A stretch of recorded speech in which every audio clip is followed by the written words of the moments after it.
So what does it really mean to grow up?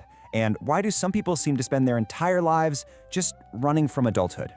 Today, we're diving into a really fascinating psychological archetype from Carl Jung, the Puer Aeternus, which basically means the eternal boy. Let's get into it and figure out what that's all about. Jung's world is just full of these powerful metaphors, and wow, this one really captures it, doesn't it? It's all about clinging to the endless possibilities of the morning, absolutely terrified of the responsibility that comes with the afternoon of your life. It's like haunting the ruins of your own potential just to avoid the sunset. Okay, so let's be super clear here. We're not just talking about someone who's a bit lazy or immature. The Puer Aeternus is a recognized psychological condition. It describes a man who's so identified with the idea of being this divine, potential-filled kid that he just can't bring himself to step into the real, messy, grounded world of being an adult. So here's our roadmap for this explainer. First, we'll look at the symptoms of this arrested development. Then we'll dig into its roots, what Jungians call the mother's shadow. We'll see how it shows up as a provisional life, how it completely wrecks relationships, and the arrogant shadow it creates. And finally, the big one. Is there a cure? All right, let's start by laying out the core characteristics. This is about recognizing a pattern of behavior that goes way beyond just being a little reluctant to settle down. And this is the absolute key, coming from Jung himself. See, the traits aren't bad on their own. I mean, who doesn't love curiosity, a sense of wonder, seeing a million possibilities? That's all totally normal for a teenager. The real problem, is when those are the only traits a man is working with in his 30s, 40s, or even beyond, without any of the grounding that comes with adult responsibility. So where does a pattern like this even start?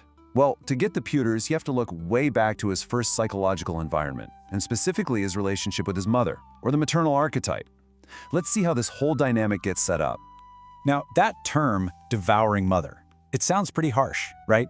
But it's really important to understand this isn't necessarily about a bad mom in the typical sense. It's about this deep emotional enmeshment, the mother's love, her validation. It's so complete that the son never has to build up the grit and the will to face the world by himself. He feels special, he feels chosen, without ever having to do the work to earn it. And this quote just brilliantly lays out the burden he ends up carrying.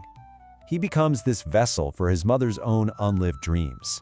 He's supposed to be great, not for himself, but to fulfill a dream that wasn't even his to begin with. His whole identity gets tangled up in this role, and it's a tragedy. Okay, what's so interesting here is this core conflict it reveals.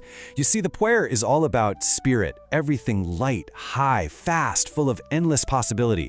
He totally rejects the other archetype, the Phoenix, or the old man, who represents matter, everything heavy, slow, and tied to one single reality.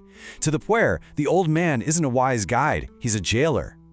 This internal tug-of-war, well, it doesn't just stay in his head. Nope, it dictates his entire way of living. And it leads to what the Jungian analyst Marie-Louise von Franz famously called the provisional life. This is actually a profound defense mechanism. He treats every job, every city he lives in, every relationship, like it's just a temporary stop on the way to something better. And why? Because if you never fully commit to anything, you can never really fail at it. He's always living in a state of getting ready, always waiting for his real life to start, which, of course, it never does. And here's what that looks like in the real world. You know this guy. He's the eternal student, always collecting degrees but never actually using them, or he's the eternal traveler with a million stories but no actual home. He's drawn to things that are up, literally, like aviation or mountain climbing, anything to escape the earth. For him, routine is just this mud that will clog his wings. And because he's so stuck in his head, he's often kind of clumsy, disconnected from his own body. But nowhere, and I mean nowhere, is this flight from reality more damaging than in his romantic life. The Puer's inability to commit creates this predictable, heartbreaking pattern for pretty much anyone who gets close to him. And this cycle is almost like clockwork. First, he projects this perfect ideal onto a woman. He sees a goddess. But the second she shows her own human needs, her flaws, her desires, the illusion just shatters. Suddenly he feels trapped, suffocated by the demands of a real two-way relationship. Her need for intimacy feels like a cage for his spirit. And so, he's gone. He has to fly away, convinced the real goddess is still out there somewhere. For some guys, this pattern hardens into what Jung called Don Juanism. But listen, this isn't really about sex or even romance. The thrill is all in the conquest. Every new woman is like a temporary victory over that internal mother figure he's so desperately trying to escape. But since the problem is inside him, the victory never lasts, and the cycle just has to start all over again. Okay, so what happens when this goes on for years, even decades? Well, a darker side starts to creep in. A shadow self is formed, and it's built on this really weird, toxic mix of arrogance and a deep, deep fragility. Man, this quote from the psychologist James Hillman just hits the nail on the head. The Puer feels superior, you know? He looks down on the ordinary guy with a mortgage and a 9-to-5, the guy who's sold out. But his superiority is totally theoretical. It's a house of cards built on what he could do, not on anything he has actually done. And this visual, this gets to the tragic paradox at the very heart of the pugiler. In his own mind, he's a giant. He's capable of writing the next great novel, starting a revolutionary company, changing the whole world. But in reality, his actions make him a dwarf because he never takes that first step. By never truly trying, he protects himself from the most terrifying possibility of all, that he might just be average. So the crucial thing to get here is that underneath all that arrogance is this core of extreme vulnerability. A mature person, they take feedback and use it to get better, right? But for the Puer, any little criticism feels like a devastating personal attack.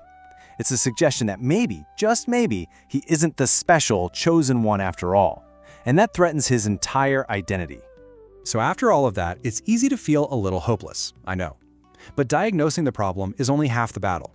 Now we've got to turn to the most important question: what's the solution? How does the eternal boy finally grow up? So, the big question is there a way out of this self-imposed prison of potential? The Jungian answer is a definite yes, but the exit isn't found by flying higher, it's found by coming back down to earth. The cure basically has three parts. First, disciplined, routine, even boring work. Work forces him to deal with reality, with the demands of other people. It grounds him. Second, he has to integrate the scenics, the old man.